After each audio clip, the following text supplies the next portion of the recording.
在至高之處受器重。哥林多前書1章27節。但是神卻揀選了世上愚拙的，使那些有智慧的羞愧；他也揀選了世上軟弱的，使那些剛強的羞愧。我最喜歡嘅聖經模範之一就係拿撒勒嘅瑪利亞啦。佢嘅生命就彰顯出好多神用嚟喺世界中成就佢救贖計劃嘅人嘅特色。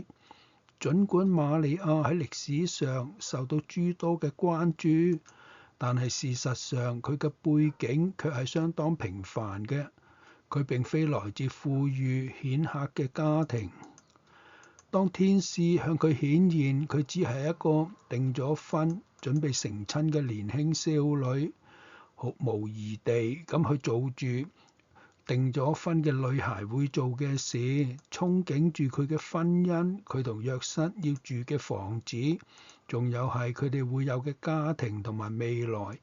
我唔認為佢期待住自己嘅生命會被用喺任何特殊嘅事情上。呢個喺神嘅救贖故事中扮演咗咁重要角色嘅婦女，佢嘅重要性並非建立於我哋世界看重嘅東西，好似背景、美貌、聰明、教育或者天生嘅恩賜同埋才能。令到佢嘅生命變得更重要嘅係佢同耶穌嘅關係。如果唔係基於佢同耶穌嘅關係，我哋係唔會知道佢嘅存在嘅。咁樣正係令到佢嘅生命截然不同嘅地方，亦都係等我哋嘅生命有天淵之別嘅地方。唔好以為你必須要係一個出類拔萃先至會被神使用嘅人，你亦都唔需要有特殊嘅恩賜、才能或者關係。神係專門去使用普通嘅人，佢哋有限嘅能力同埋佢哋嘅軟弱，正好去彰顯出神嘅大能同埋榮耀。